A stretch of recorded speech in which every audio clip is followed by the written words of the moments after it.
Hey everyone, Golden Ninja 3000 here again. Today I'm taking a quick look at LEGO Super Mario set number 71408 Peach's Castle expansion set. This has 1,216 pieces and retails for $130 US. I usually don't do Super Mario videos because honestly they just don't really perform that well on my channel.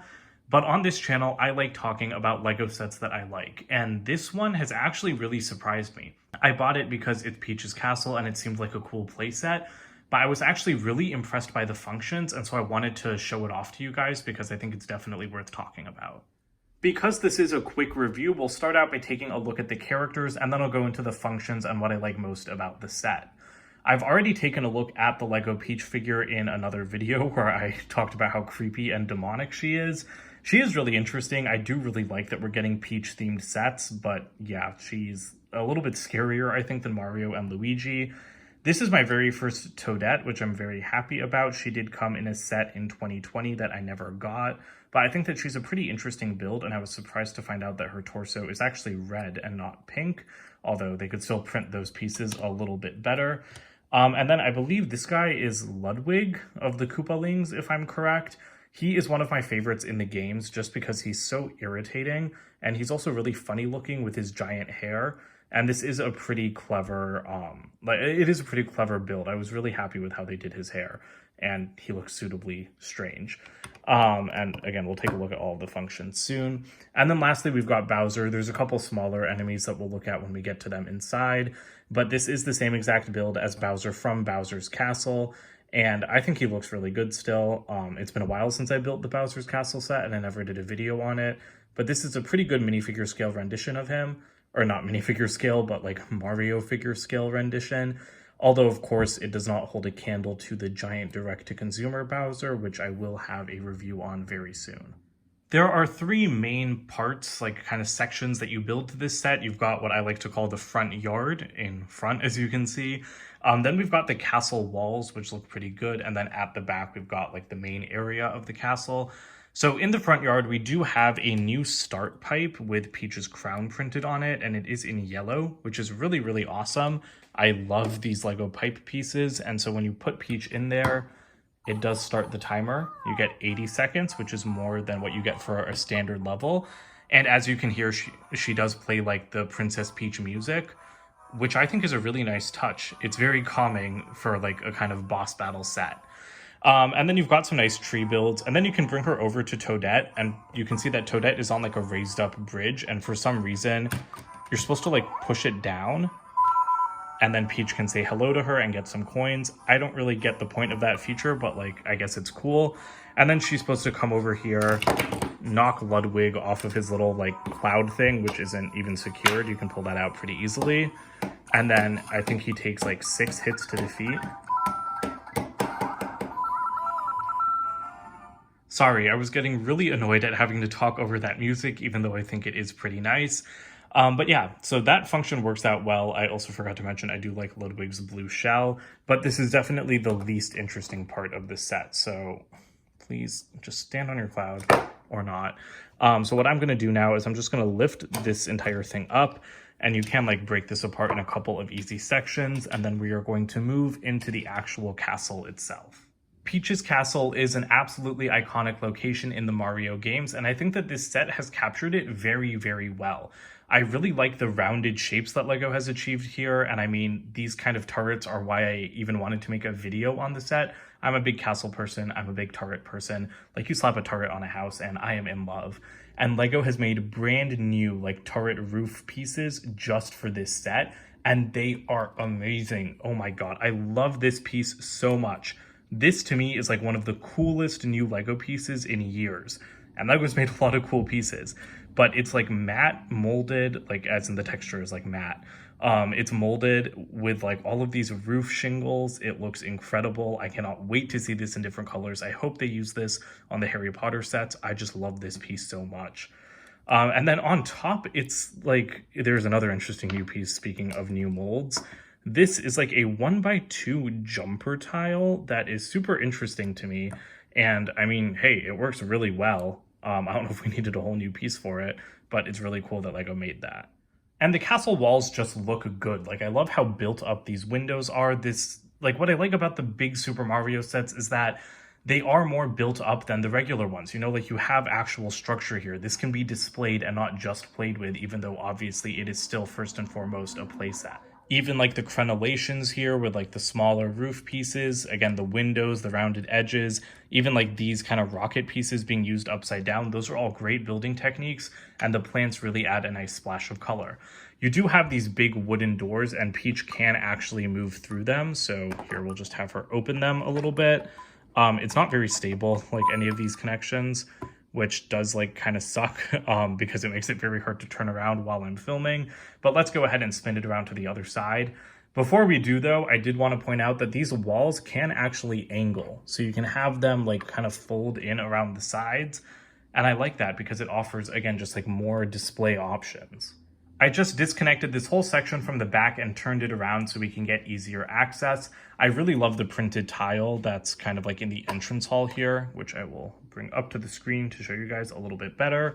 And there's a ton of cool things to do inside. So once Peach enters, well, actually, before we get into the play features, just very nice details on the side. You know, you've got curtains. That's a really nice deluxe touch. Little candles, like paintings, even a grandfather clock. I wasn't expecting all of that. But anyway, so I guess we'll start over on this side. She can knock like this piece of fruit out of this bowl. Sorry, I did not realize it would fall off screen. And then once she scans it, you can actually go outside and give it to Toadette if you just scan that tile, or she can pretend to eat it. Which is really weird. It's really weird and kind of funny, but I like that she has that feature. And then she can come over to this Bomb-omb and like knock it out. And then she can also knock that little painting, which is also a very nice print, off of the wall. And then she can scan this, and I don't even know what this does because I've never scanned it before, but it's a weird little swirly thing. And then like the instructions just show her hitting the Bomb-omb with it, and I guess it just defeats him in one go, as opposed to having to like to do that and like bounce on him a bunch of times. But yeah, it's an interesting feature. And then moving over to the right side of the castle, when you're looking at it from the inside, you can scan the time block there. Oh, it's not letting me scan because I haven't officially started the level with the pipe. But there we go. You can scan the time block and it gives you 30 extra seconds, which is pretty nice, again, because this is a boss level. I had to turn off the music again because it would have just annoyed me. But then we've got this giant cake, which looks like a lot of fun. But there's a surprise inside, because if you hit this lever, a Goomba's supposed to pop out, which is clearly not working so well for me right now. But yeah, it's supposed to pop out of the cake, and then she can squish it, and then also this little cake pops out, which she can scan, and then, once again, pretend to eat. So that's kind of cool. The one thing I don't like about this is that when the cake is like fully assembled, like I think it looks really good. Like that is a wonderful cake build, and you can see that it's sitting pretty firmly. But when the Goomba is inside, it's not like firm, and like you can clearly see it hiding inside. And I just feel like they could have made the cake a tiny bit deeper, like literally just 2 plates deeper, and that wouldn't be an issue. And I think it would still be able to leap out. So I kind of wish that that was like fixed. But again, like that's kind of a nitpick. It's not really a big thing. And then we come to the largest main part of the castle. I'm actually going to start at the top and work my way down. So if I pull this closer, you can see that the top of the castle is beautiful. This is a printed like stained glass window that just looks epic. You do have another one of those turret pieces on top that I like so much. And there's a pretty huge balcony here. Like you can fit Peach up here. And then, I mean, they're off right now, so they look a little bit creepy, but you would totally have enough room for Mario and Luigi as well, which is kind of cute because then they can like all hang out up there. And there's like just enough room for all 3 of them. So I think that that's kind of perfect. But yeah, I really like the look of this tower, and that stained glass window piece, that is just insane. That is such a nice print. And I really hope we get a minifigure Princess Peach like that one day. Down at the base, we've got some nice white pillars. Those are new molds that are also used in the Avatar sets. And then in her chair, you can see she's got a throne, so that's her chair. And you can seat her there, but we're not going to do that yet because you can actually put her on this little like kind of stair and pull this forward, and the entire thing will transform and start the boss battle against Bowser. And of course, we've got the music again, so I'll just show you guys how this works really quickly.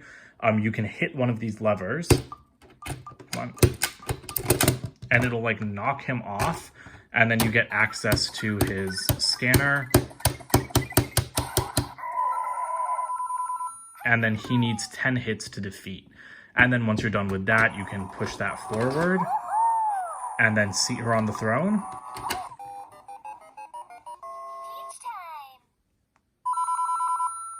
And then she gets a bunch of coins. But I don't think that ends the level if you're on a timer. I think you will have to still scan the goalposts that came with your starter course. But this is basically the whole reason why I wanted to make a video, because I knew that this feature was included in the set, but I didn't realize how crazy it was until I was actually building it. This is insane. This is such a cool feature. It is really nice. It does stick a little bit. Like, I've noticed that these side things have a tendency to spin out sometimes, but like this just feels crazy. Like while you're building it, while you do this transformation function, like so much transforms. It is just like so cool to witness. And these are actually like the Funhouse mirror pieces from Joker Manor, which I have not seen in a really long time. And what's even cooler is that you can play this like kind of in multiplayer mode because you've got two levers. You can have Peach, and we'll just bring in Mario, and they can like both like, you know, kind of like hit Bowser and like destroy him together. And like, that's a lot of fun. Like, this does seem like it would be a great level to play with, like if you're doing multiplayer with your friends. And again, even just the way this function was built, it's on a splat gear piece, like one of these gear pieces that like the Bomb-omb is on. And the way the gear is moving, there's not a second gear. It's just moving like along the studs on jumper plates. It is such like a crazy feature. And I never knew that it worked like that. Like I never knew that those splat gears could just use like studs to turn like that. And again, it's very smooth. Like I said, it does stick sometimes, but for the most part, it's pretty smooth. It also makes a very satisfying noise, like when it goes in and out. And so I'm just like blown away by this. I cannot believe that the designers came up with this. And if I had a toy like this when I was 10 years old, like a Lego toy like this, I'd be even more blown away than I am right now. But that about does it for this quick review. I really just wanted to talk about those castle pieces and that crazy transformation function. If you guys are on the fence about buying this set, I hope that this video helped you make up your mind. I do think that for $130, you do get like a lot of play value here, a lot more than most Mario sets. I still think it's a little bit expensive. I got it like on a pretty decent sale for like $80, which was a crazy price. But honestly, anything $120 or less, I think this set is definitely worth that money. I just hope that one day we get a direct-to-consumer minifigure scale Peach's Castle with actual minifigures, because as much as I love the electronic Mario figures, I would really, really love Lego to take all of like these same building techniques that they used for the towers and just put minifigures in it, because I think that that would be incredible. But anyway, that does it for today. So don't forget to comment, like, and subscribe, and check out my website, goldenninja3000.com. And I'll see you guys with more videos soon. Bye for now.